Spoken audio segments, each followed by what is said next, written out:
thank you all for being here. And thank you for having me. It's a challenge for me.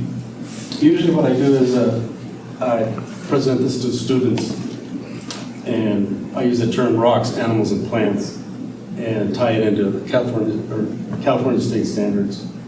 But I thought, what can I do for you folks who are botany experts? How can I emphasize that? And so it's a challenge for me. And then the bigger challenge that I should not have said is, I think it's at Western North America.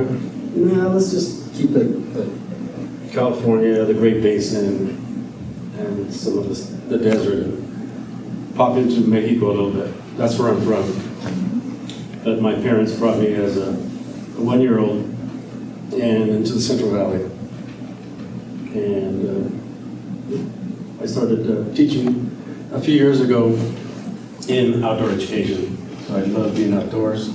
And part of that in my being at home and learning how to pick grapes and peaches, I think I started enjoying the outdoors, even though sometimes way early in the morning in the cold, we didn't want to be there. But I think that's probably, I'm sure, where I picked up my passion for being outdoors and playing with the sticks and the rocks that I found out in the orchards, and climbing some of the peach trees and the plum trees that we weren't supposed to. So, yes, so thank you for this opportunity. And it is a challenge because what I'm going to try to do is, what do we have, what commonalities do plants have, and how can we use them to create an arrow? And I haven't been outside North America. Any of you been outside North America? Yeah. Where? Oh gosh, I've been to Australia. Ooh. I've been to Argentina. Europe. I got PTSD from firefighting, so it's very difficult to get me on an airplane. But who else? Guatemala. Yeah, even though, so what brings me to this is that even though I've not been outside the North American continent, I can assure you that I can probably show you how to make an arrow anywhere you take me except for Antarctica. Probably. So that's what I need, a rock. But do I always need a rock? No, I don't always need a rock. But I do definitely need a stick. And if I want to be accurate, I need some animal parts. So, and then we can narrow it down to Western America, the Southwest. What are those plants? What do those plants have in common? And how did our ancestors work and to procure them and to use all these plants? Driving, like Jan said, I've been coming to the desert for a few years, and I'm buzzing up and down 80, 40, 15, and 10, and all over. And sometimes I just go, and I'm not looking. I gotta hurry up and get there. I think sometimes we do that often. And coming up yesterday, I saw a couple of plants that I hadn't seen before. And I go, wow, that's not good. That's not good. Sometimes my wife says that I drive too slow. If I'm up in the Mount Shasta forest or the forest, oh, did you see that? That conch on that tree? No. Or did you see, look at the mistletoe way up on top. Or look at the crown of that tree. No? Keep your eyes on the road. Okay. So there's times when I can do that, and other times that I just got it. But beautiful plants anywhere in the world, I'm sure. If you go, anybody been to Italy? Yep. Olive trees? Yep. Olive trees, I can make you a beautiful arrow out of an olive tree branch, the stems. Pomegranates, anybody go, where are pomegranates indigenous? Also the Mediterranean, right? But pomegranates make some beautiful shafts and chopsticks. So we can use those as well. So there's some of those commonalities. If we're looking at some of the plants, immediately we look at them and we'll see. Can you recognize this? Okay. Locust or mesquite? Or mesquite. Yeah, I'm not. Big thorns. Yeah, very big thorns. So this is something new that I haven't seen out here. But we're looking at some of these cool plants. We recognize this one? Creosote? Oh, creosote? And what's the one we can get confused with creosote? Also out of the desert. Starts with a G. I'm gonna slip. Greasewood. Oh yes, not banana wood. Greasewood, right. So when you come up, you'll see the greasewood. All right. So we're driving around. We're looking at Sacrobatus, and we're looking at Laria, and we said, no way. I mean, can you make a shaft out of this, or out of this? But some of them we can. Look how beautiful that is. Apache plume, beautiful. Here's another not the greasewood. Greasewood? No. This has the inner nodes. It has the inner nodes. So it's the Laria.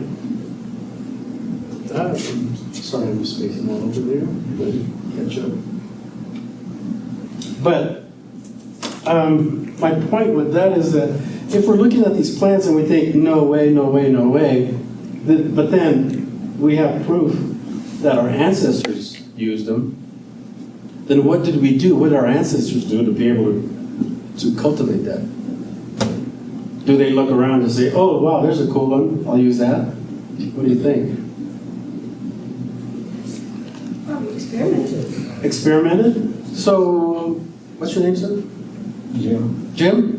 Jim, what is one of your favorite plants? Geranium. Geraniums. Okay, well tell me something about geraniums. What do you like about geraniums? They're easy to deadhead and they have a nice big bloom. And you know where they are? Right? In my yard. So you know where they are. Yeah, okay. Right. So if you went to my yard, you wouldn't know where they were, right? Probably not. Right. But then if you knew me, I would tell you, yeah, they're there. Your favorite plant? Pinyon. Good one. And you know where all the good pinions are? So we begin, if we know the plant, then we begin to recognize where do I go for that and how do I take care of it and how can I come back every year and keep the cycles up. Last year we had a super acorn bloom, so we're going to keep track of that. So our ancestors had to have had these systems of where the plants are and where to cut them. I found these. Do you recognize what these are? See the leaf. They're just super green and straight and bitter. Right, really bitter. It's like a double IPA. The willow. Found this on the side of the road, and they had just cleaned the side of the road and pruned it a couple months ago. So I came by and there's just beautiful shafts. just these beautiful shafts all lined up. So we have to have had some kind of awareness of where our plants are. You, ma'am, in the green and the blue, what is your favorite plant? Just about anything that grows, but I guess aspen, Oh, okay. Tell me something about aspen. the way the leaves sing and dance for Do me. you go to a specific place to see them? You know where they are, right? I know where they are. Okay, so I there. have some favorite groves. I think we do that naturally, right? As humans, we're going to do that. And if we live there, we're going to go boom, boom, boom. And I know where these willows are. I'm going to go back and take advantage of that. And which brings us back to the bag there that you have. Sometimes we go to conferences, it gets a little boring, and we doodle. That's your doodle bag. Feel free to open it, look at it, and experiment. There's a piece of paper that tells us what are the ingredients, the item ingredients, the items. If you want a challenge, don't read it. If you want a challenge, if you don't want a challenge, then you can look at the list. And Jared does something that I always do. Speaking of aspen, your name? Kathleen, Have you burned it, or have you cooked with it? Have you cut it, sanded it, rasped it? I may have burned it in my wood stove. Beautiful. It's one of the few woods that you can burn and put the meat on the charcoals because of the lack of resin in it. So the coals will not stick. John here taught us that sometimes it was used for like sun protection. Oh, When you rub the bark. Bark. wow. It's a dead bark. The dead. So, yeah, there's quite a few items there, and you do have one of these. You have a green one, and you also have a dark one. So I'm wondering if later on I'll be asking you what you think some of those differences are. And just trying to hold it here.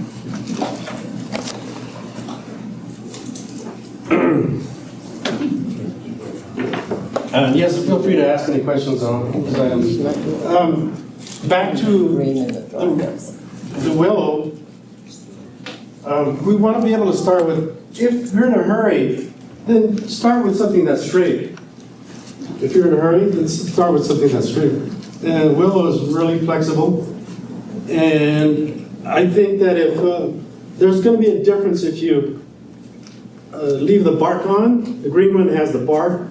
The black one has, I'm sorry, they both have the bark on, right? But the black one is old, and the green one is fresh. So there's going to be a difference in the pliability, right? There's also, and so you want preferably get the green, and then you start straightening it out. So there's going to be a difference. How about somebody in the back? One of your favorite plants? And I'll tell you one of mine. What are you gentlemen that hat? Rose. Rose? A wild rose or cultivated? It's interesting, yeah, I have a soft spot in my heart for wild roses. We had them all over the branch in Nebraska. Oh, in Nevada? In Nebraska. Nebraska. Oh, And, wow. Yeah, the cultivated are more. Beautiful wild rose. And when we're kids, we're thinking, seriously? We're going to make a shaft, or not even, excuse me, as adults, we're thinking, you're going to be able to make a shaft out of a rose? And we usually know roses from the neighbor's gardens. And can we do it? No, you're not going to be able to make it. So we discount it. But do you see them like this? Right, beautiful, isn't it? I mean, it's one of my favorite woods. It's definitely sturdier, stronger, and heavier than willow. And when you come up, we'll have a sample of that. Like this one here. A friend of mine made this from renal sparks Indian calling pipe. Friend of mine. So look at that. I mean, it's just beautiful. That's rose. Yeah, this is wild rose. And you'll be able to see you'll be able to feel the difference in the wild rose and the willow with it. Oops. Where's my willow?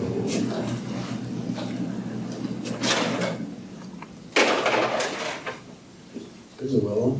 Is it not bad? So there's that, the comparisons with these. I think that if you want to be able to be different, and then you can start figuring out how to make your arrows different. So how to be able to tell the difference. And so here might be an experiment where you leave the bark on, if color is important to you. We don't have very many arrows in existence. We have a few that I've been able to look at around the western states, but I haven't found any like this that have the combo. But definitely I'm going to finish making one out of this. What I'm showing is how we interact with the plant and how we work with the plants. And back to aspen, when you cut it and when you rasp it, because I make bowls out of it, it smells really good. It smells excellent. I really, really like the smell of aspen.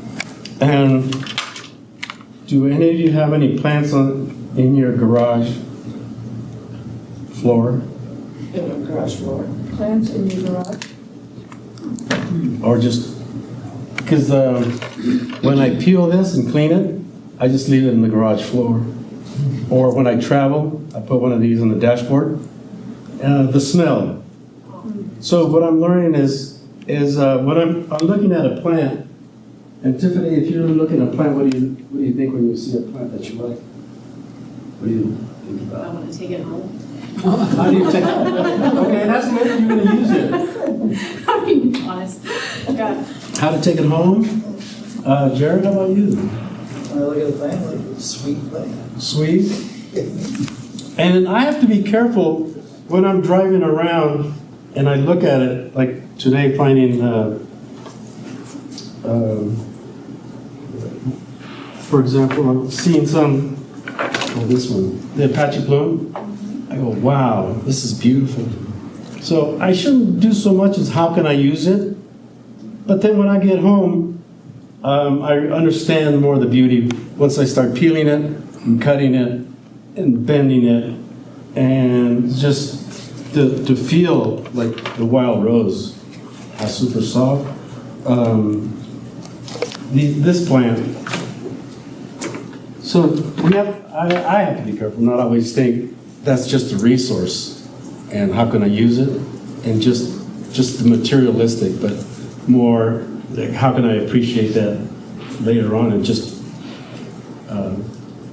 cutting it and taking it home, but do something with it. And same with this plant right here. Do we recognize it? Pardon? Corn. Corn. Well, it does look like corn, but it's a well. It gets confused with bamboo. It's carrizo or reed. Reed. And Jared, what did you call it earlier? Common reed? River cane. River cane, yes. Carrizo, yes. So there's quite a bit of debate over that, right? Because they're, especially in Mexico, because they grow next to each other, the carrizo. And there's another one that my dad talks about, otate. So in the genus is otate.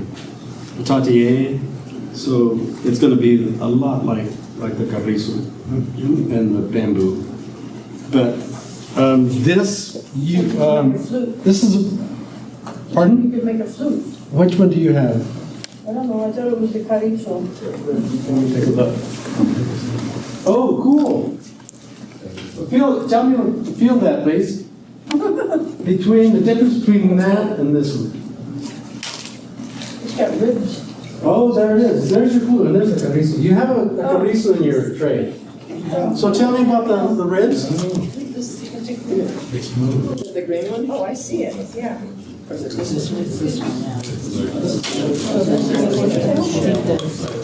There you go. This is the horsetail? Yes, who said that? Well, Who knew it? my buddy gave me the answer. All right, horsetail, right. Horsetail. Now, what can I use the horsetail for? Scrubbing.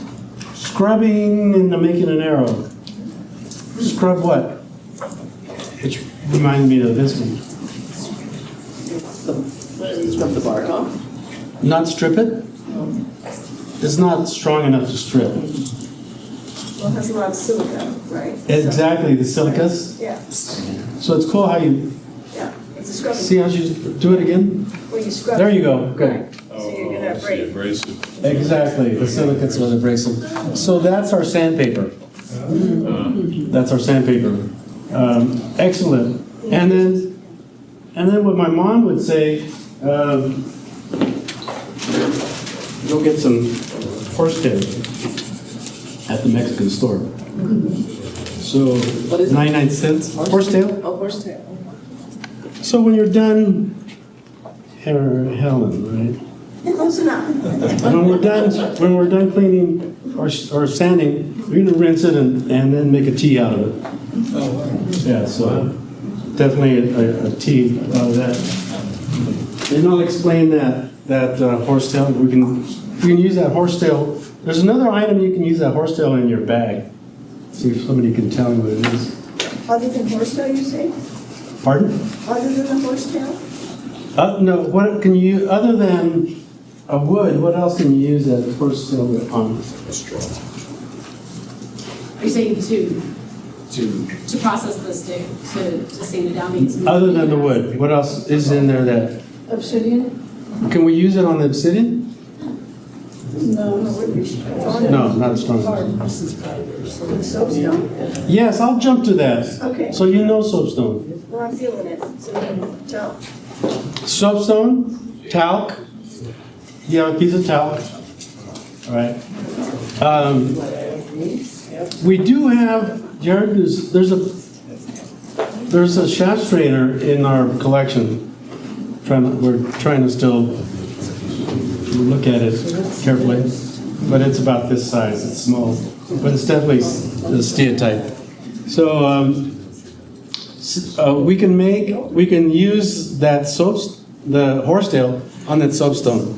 And one of the projects I do with students is give them a piece of soapstone, and they can drill a hole in it with their obsidian, and then they can round it off, make it round. Runs right off. Let me see you do that. Yeah. Let me see you do it. Yeah. Yeah, there you go. Makes ridges when it sands it. So what do I use this for? I think I said the word. Throw. What do I use it for? Oh, to hold it. Shaft straightener. Yeah.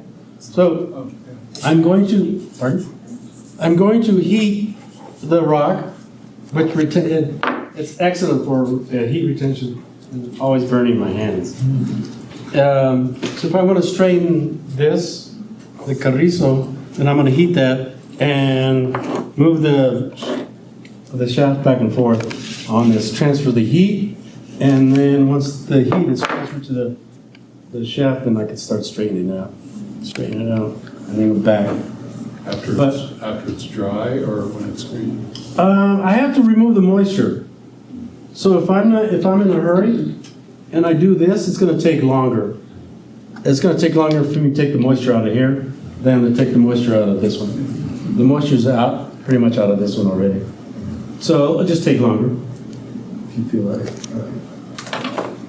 But the interaction of all these materials is amazing. And you'll see, when you start working, we'll see this interaction. because as soon as you start to heat it, and then you rub the shaft back and forth, some of the soapstone powder starts to leach onto the shaft, and the heat also helps. So it becomes super, super smooth. Very, very, and shiny and smooth once you start doing this. So it's amazing. The interactions of all the elements that are here, the rocks, animals, and the plants, it's just amazing. That's what I really enjoy. Is how all these. So you warm it up to straighten it, and then when it cools down, does it stay straight? Yes. If you remove the moisture. Okay. Otherwise, the moisture is there and the cells are loose, so they'll just relax and chill. So you want to tell them, stay straight. So you tell the cells, straighten out, remove all the moisture, and straight like you're supposed to. Any other questions? Thank you, Jen, for that question. I'm jumping around a little bit, but. So how does the elderberry fit into this? Elderberry. Can you ask me that Later? later? Okay. Yes, elderberry. Oh, did you see it or? I don't know which one it is. Oh, so you saw the list? I didn't see the list. Yeah, sorry, some of those samples are a little small, so they may not be easy to, but once I show you the other part, then yes, sir. What do you use this redwood bark for? Is that what this is? No, that's not redwood bark, and can you ask me that in a while? All right, how long a while? Right after the question. So for the chorizo, I've made atlatl darts out of it before. Wow. And it's done really, really well, but something that small like for an arrow, I'm curious about it.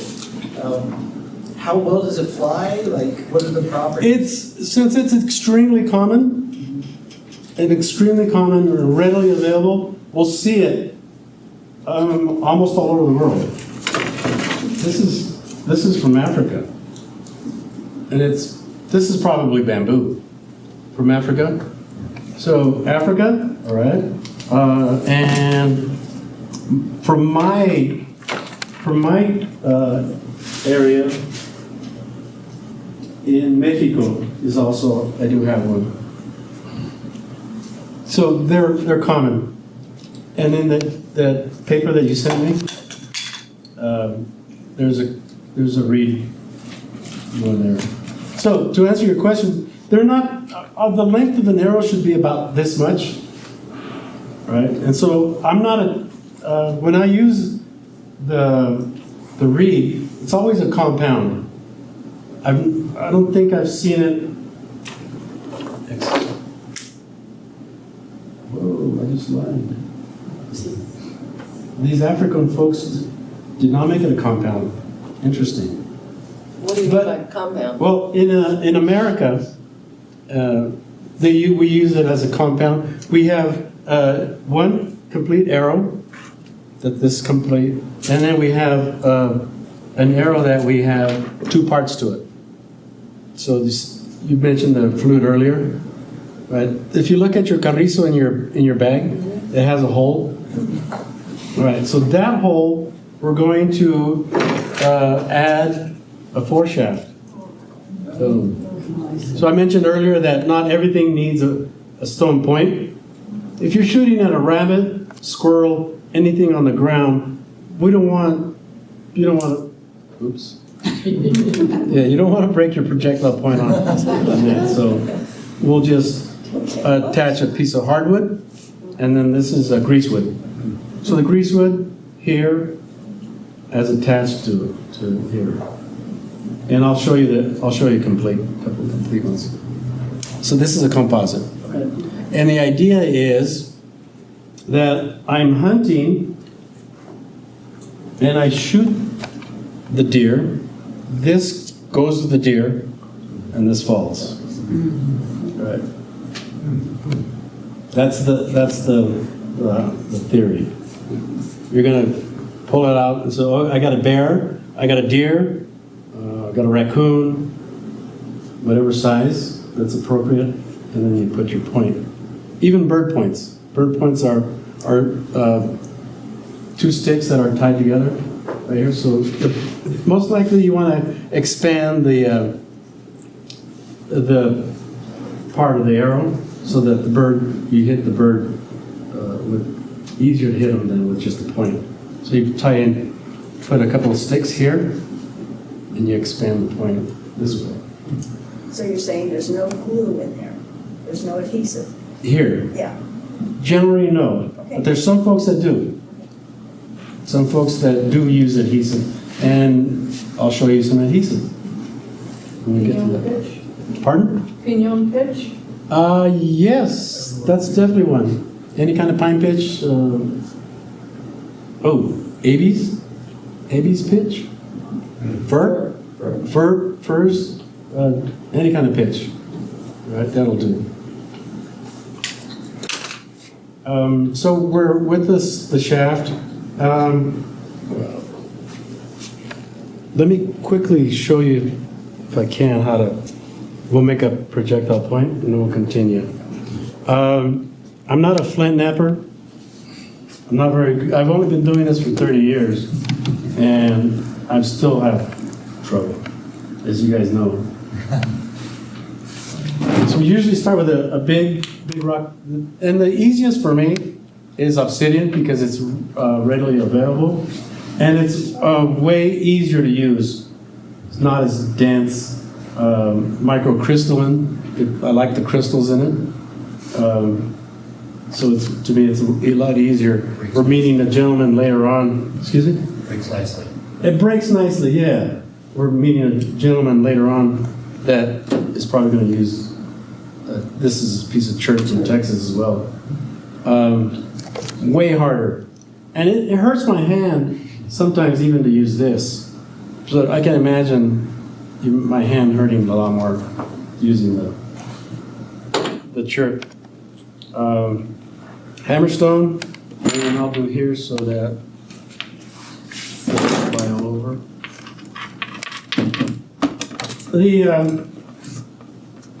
This is what happens when we get a piece of obsidian. We're looking for an angle less than 45 degrees.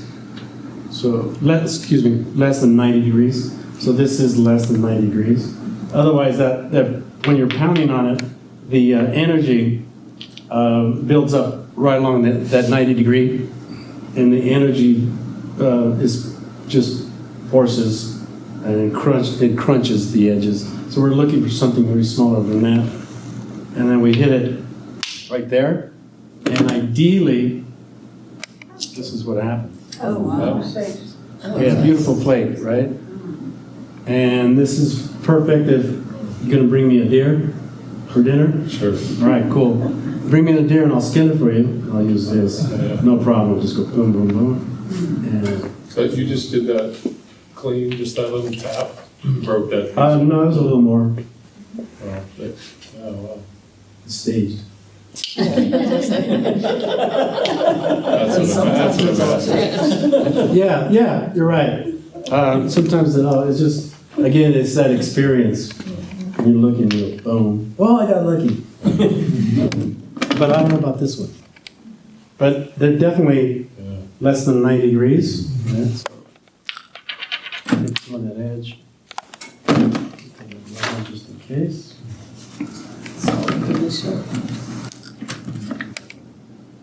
Yeah. This is from Mount Shasta country, Modoc.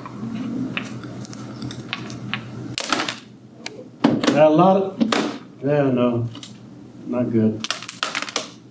Try again here. Nope. We want a teeny sound. Oop.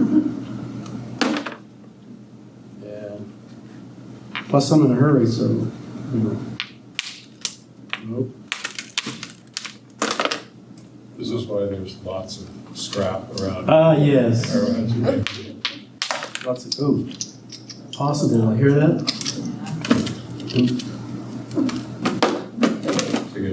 So there's one. I mean, somebody better than I can probably make a projectile point out of this one, but it's way too thick for me. So I'll show you. I cheated and brought this little one. This is ideal, thin, and I want to protect my hands. So a couple pieces of leather, and I used rock, and I can also use different hammerstone. This is an elk, which works well also to strike the percussion. Deer antler, and pressure along the edge. And I usually am sitting down doing this because it takes quite a bit of pressure. But if you hear that? Yeah. That's crunching along the edges, and it's kind of obvious where my point's going to be. But I'm going to flip it. The importance of what I tell students is, when I'll learn, is that we have to flake it. There's four sides, and every time I'm putting pressure, I'm taking off a flake, and that's the conchoidal fracture. That when we see all these, that's the conchoidal fracture of these. So everything, all the flakes come off from the opposite side. Opposite side, opposite side. So to make a projectile point, whether we're using percussion flaking or pressure flaking, we have to put pressure on this side, this side, this side, and this side. And you can tell when people are learning that this starts going sideways, or it's because most people put only pressure on one side, and they forget to flip it over and do it both sides. So here again, I'm a little bit of a belly here. So I can take that belly off.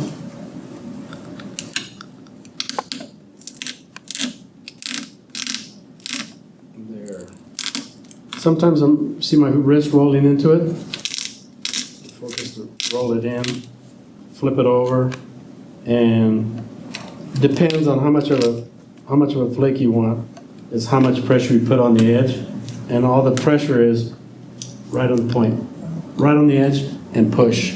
We want to focus on pushing the pressure, and so the flake comes off on that's pretty quick instruction on a project. Any questions on that? Yes. All the little flakes you have, can't that be used for something? Like when you're making these and there's like endless little rejects? Do they use those rejects? Yes. Yeah, Vicki, definitely. And then that's the challenge of sometimes when we're out in the field, we see a flake and utilize, no, probably just tumble down. So it does take some experience. But yes. But I mean, beyond a point, beyond like a point. Oh yes, definitely, yes. Yeah, okay, yeah. And then it's not wasted. You could just use something else. Exactly. Okay. And then the students. Go ahead. I was just going to say, a lot of times those small little flakes that pop off are so much sharper than anything that you can nap and make that way. Right. So a lot of times they get used kind of expediently. They're really sharp razor blades, especially obsidian. So for skinning and things like that, doing that delicate work, Yeah, that's perfect. like our ancestors. We take skins off and wear them. It kind of goes to another point, is the very sharp edges. So when you make an arrow point or a dart point, you're not wanting it razor sharp on the ends. You kind of want to reuse that, because as soon as you get the animal, you're going to want to take that back and reuse it. Whereas the more expedient flakes are a one and done, and that's why we often see a lot of those at an archaeological site, is because they will go and they'll skin that animal, leave it, or they'll, cut that plant and then leave it, because it's like a razor blade. Once you use it a couple of times, it gets too dull. But when you make like a more formal tool, like an arrow, Something that takes more effort. yeah, then it's a little bit less dull, but it lasts for a lot longer, and you can also reshape that. Yes, they're way easy to reshape and sharpen again. Yes, and the students will also, I'll show them, well, they'll be doing some of this, and then they'll use some of those flakes. Wow, look at, oh, no, that's the one I did. But some of these, super sharp. Yeah, so we'll always look. So part of that reuse and then the relationships is how we reuse things, and it's super appropriate because when and I'm going to jump a little bit, when I'm splitting a feather, I need to split it down the center. And if you use something that's too sharp, you go whoop, and you'll cut the rib off. So an obsidian that's been used a couple times, but not too sharp, you use it, and they'll just split it right down the center. So you have that flake, and you first got to soak this in water because it softens the quill, and that's what you use. That would be perfect for that, and that's what the students will do. Reuse them, and for that, if you're using, if you're making string, then I clean this one up. Usually when we're making fiber, string, we're splicing, and that's what that piece of yucca is, correct? My dad used to show us how to do it on his thigh. I never did it, I couldn't, so I always do it the other way. When you hold it twice, put two, twist counterclockwise on both, and then you twist counterclockwise that way. And so you can make it. But I cleaned this one, but usually it looks like it's really hairy. My hair in the wind, so then we use that just to cut that off. So there again, it's amazing how everything we need, it's there to.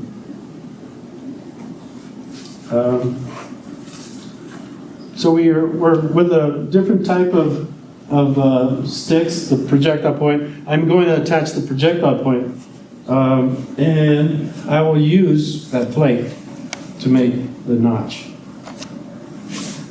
Again, if I use a knife, it splits, so it's always ideal to use a flake so that you're cutting the tip, and then that works really well. And usually when you get cut when you start getting impatient. So put on your favorite movie or something and just go really slow so that you're making the notch for that. And also the knock. When we're making the knock, again, we're going to use a piece of obsidian or any one of these that works, and we're going to start knocking that as well. Let me see what else is in here. We're using the horsetail, the sand, the shaft. The bark. We're using the bark. Somebody asked about the bark. Oh, well, let's jump to, we're not quite there yet. Let me finish with the feather, the attachment, the feathers. Generally, we use the tail feathers. If you notice that they're symmetrical. If we use wing feather, so we're gonna see the difference. When you attach this wing, this isn't too bad. It's probably close to the body. But some of them are further out. But some of them on the wings are really bent. So they'll have a difference on when you attach it. It'll go. So generally we're gonna want tail feathers because they're symmetrical. And if generally uncles will make the arrows for the family, the youngsters, and we'll put 2 feathers parallel, generally for young students, young kids to learn how to start shooting arrows. Because it's more work. It's not too much, but to put 3 feathers, correct? You're gonna use 3 feathers, and then that takes a little more effort to tie in 3 feathers this way than to just do the 2 parallel. But some folks use parallel for adult, because it's expedient. So you can just attach 2 of them parallel, and that'll work. I don't think I did I put...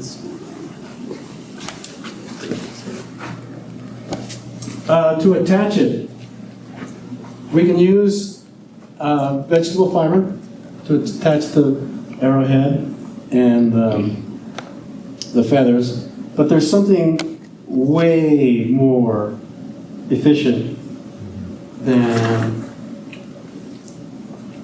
vegetable fiber. Anybody can think of what it is? Sap. I can use pitch. Initially, I use pitch, and if I use pitch here, but this right here. Sinew? What is sinew? What is sinew medically? Yes, that right there. From the back. Very helpful. Yeah, if you slice this one on behind your heel, you're not going to walk. So that's what it is. And again, just the amazing interaction. We put this in our mouth and get it wet, and it starts to turn color. And when you're eating a hamburger and you pull something that's in your teeth, you see what color it is? Because you can't, it's not chewy. I mean, it's super chewy. It's usually silver. No? Right. It's the tendon. Yeah. So this usually turns white or silvery. And here's the cool part. The saliva interacts with the tendon and it creates its own adhesive. It creates its own adhesive so that we don't have to monkey around with it. Somebody said nice. I did. Yes. Yeah, wrappings. Nice wrapping. Yeah. That's because it's this. So it's not tied through, No, it's just it's glued. it creates its own adhesive, and this is one of the amazing aspects of this, using it and then attaching it. But if you want to waterproof it, if you're going to go out and waterproof it, then we do use, somebody said pitch. Then we use the pitch sap to coat it, and then that helps preserve. So sinew, tendons, very important. You want to decorate the arrow? Now we can come to that bark. But it's not bark. No, it grows on a tree, generally, or on a log. What grows on logs? Fungus. Yes, fungus. Yeah, these are from probably a fir on our forest. It's a fungus. It's a conch. Is it these little ones? Or is it this big one? It's this one. The red one. Oh, okay. What's in the little one? Oops. Yeah, you got a big one. What is it? Oh, yes, what is it? Pitch, yeah. Yeah, Jen. Oh, that's. The little ones are the pitch. Pitch. Oh, okay. Yeah. Color, yes. Yeah. And I was talking to Jared's partner about, and I wanted to talk more about binders. So when you're gonna, this is a willow bow in progress, but you can get your conch and just start coming. Hey! Hey. Graffiti. So. Does it wash off? Yeah. Yes, it will. It So will. what I wanted to talk to one of Jared's partners about binding. What kind of binder would you probably use with this? Immediately, my thought would be to use pitch. But for rocks, they use animal fats, right? So animal fats, that would also do it. To seal the color, is what you're saying? Yes, to seal the color and have it adhere so that it wouldn't wash off so quickly. Right. Just like what they do with our paint. Different chemicals. So willow makes a good bow as well. Yeah. And then your question about The elderberry. the elderberry. Oh, let's finish the arrow.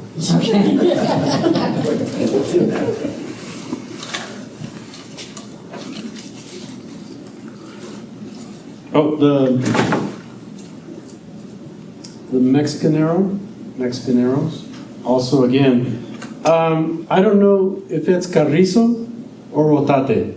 But rotate is, it's a different genus than the carrizo. So look at this huge foreshaft right here.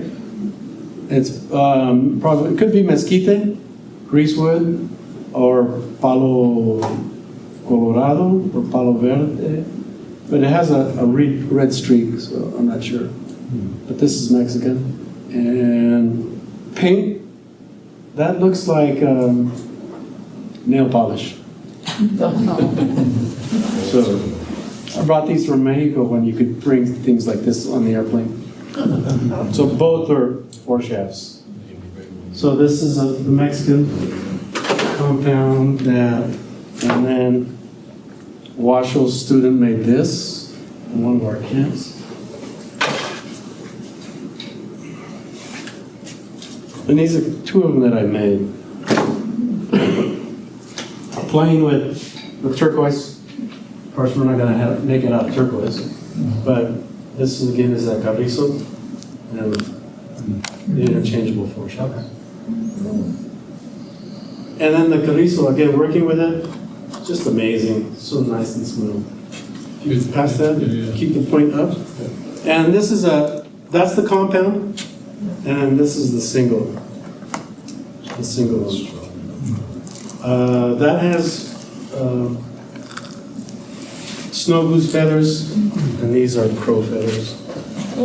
Again, take a close look at, especially this one, that has sinew on it, and that one's about 30 years old. On that one. So it's really strong enough to take the impact. Yes, and then again, what you mentioned earlier, they're not very long. And then we generally use, if I'm going to make you an arrow, yours is going to be longer than me. Wow. And it costs more. So here, and why is that? Any idea? Because when you're drawing the bow, Right, and then it's be long enough. notice how she did it? You notice how you did that? Is that, would we do that here in North America? Or especially in the West Side? No. We wouldn't be doing this because I'm using this. Am I going to be able to bend this all the way to here? No, right. So we're shooting this way. Oh. So that's the distance from here to here is this. So all the John Wayne movies being shot at this way, and the arrow goes into the wagon in the wood or the door, or hits the guy and goes, ah. No. So it's here, this way. And Ishii does perfect demonstration of that, how he was shooting this way. And then this is elderberry. Okay. Yeah, and you see elderberry, seriously? Elderberry? You make,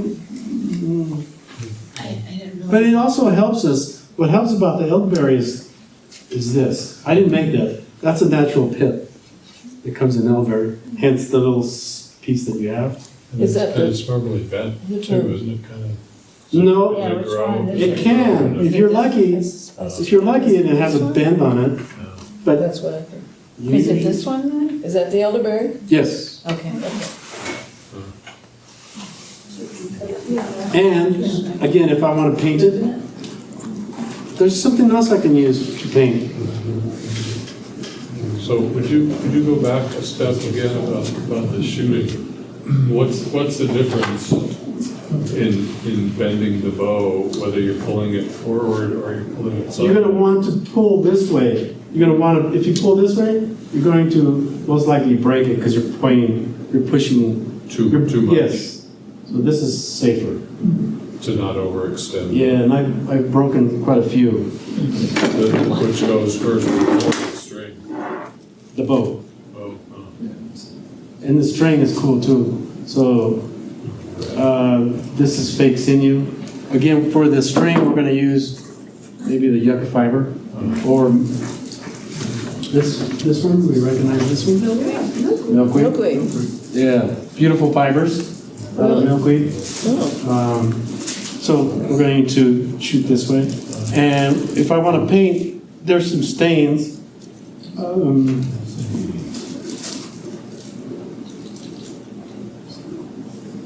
Little things that we eat with stickers on it.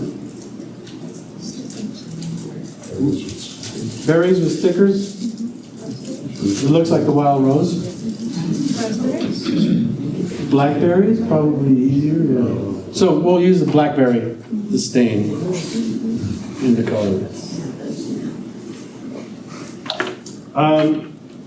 The hardwoods, the bow, probably, it seems difficult, but again, if we know our plants, if we know our plant, then we can make a bow out of oak, we can make it out of greasewood, mesquite.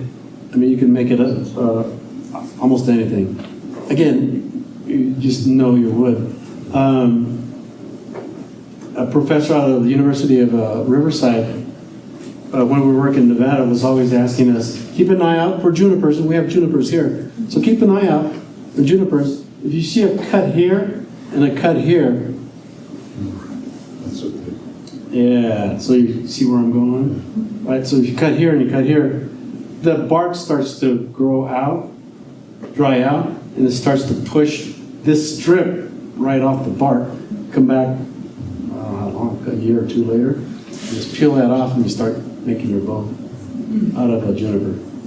And What does that cause it to, so you just remove the bark from one side, does that cause it to start to bend? Or just to? well, the bark is going to come off. You're going to cut further into the cambium layer, past the cambium into the outer wood. Okay. So however thick you want your bow, probably this thick, you're going to cut, including the bark. And then you cut it, you're severing the phloem and the xylem. Oh, gotcha, yeah. And so it starts to dry and peel off. Okay. So the professor out of Riverside was doing that research Yeah. and looking for samples.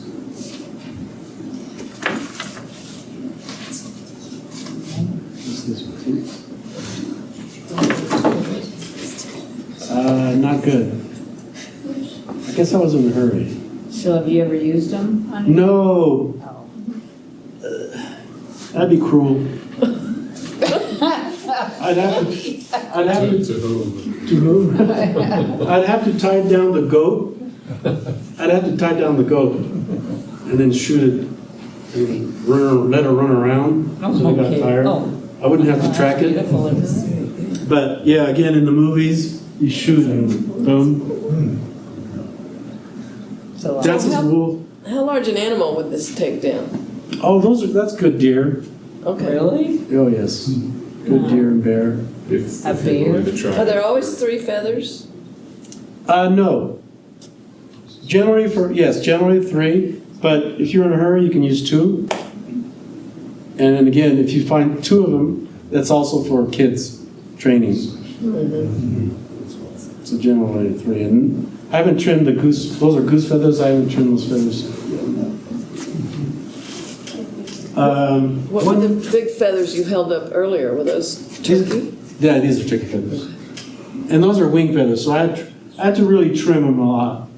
It took a lot of work to trim those, so it's easier to get tail feathers. One more item when I'm out walking around and I need to carry my arrows. Do we know what this is? I'm sorry? Yes, it's a quiver. Sorry. Oh, is it yucca stalk? Oh, what is Is it? it? Yucca stock? Like a sentence for it. Yucca. Is that leather? Yes. The yucca flower stalk? Mm-hmm. Oh, that was a big one. Yeah, nice one. Yeah. Probably I don't remember where I got this. Maybe the banana yucca. And I needed a couple samples of banana yuccas, and I only saw one between Velarde and here. In bloom. No, just one banana plant, yucca, What's it? on the road. Like a century plant? Is that what The yucca century plant? The real, really. No, the natural one we have. Oh, I've never seen one of that. I don't, this could be from the Sierras, but I don't remember right now. We don't have any this big? No. They can get that big. The I century mean, a plants. banana yucca in flower is maybe 3.5, 4 feet. And not this Not diameter. not that big a Not that diameter, no. big. So this must be from Highway 58, Southern California, outside Bakersfield. Yeah, so lightweight, easy, kind of cool. So Bob, the thorny branch that you have there, that's so zigzagged, can you actually This, straighten, this one or the one the? with the big thorns? You held up, Oh, or the mesquite. mesquite, yeah. Can you really straighten that to make a shaft? Probably no. Wow, good eyes, thank you. Yeah, a lot of soapstone action. Yeah, a lot of work. But again, no, I wouldn't. You wouldn't. Can you use the thorn? I would use the thorns for punching leather, stitching.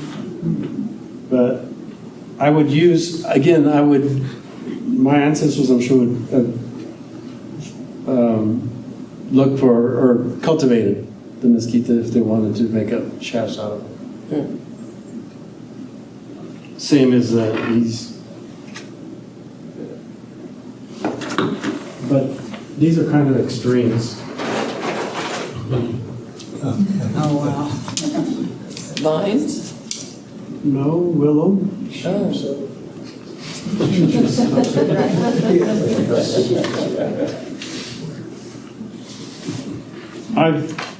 One of my projects is to make arrows just like this. Oh, wow. Oh.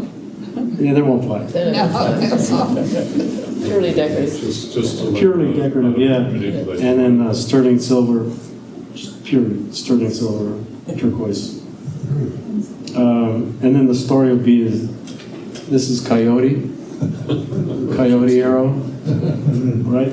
I really like your bear robe, right? So let's shoot a target, and if I shoot the target and you don't, you lose. You to give me your bear. Your bear.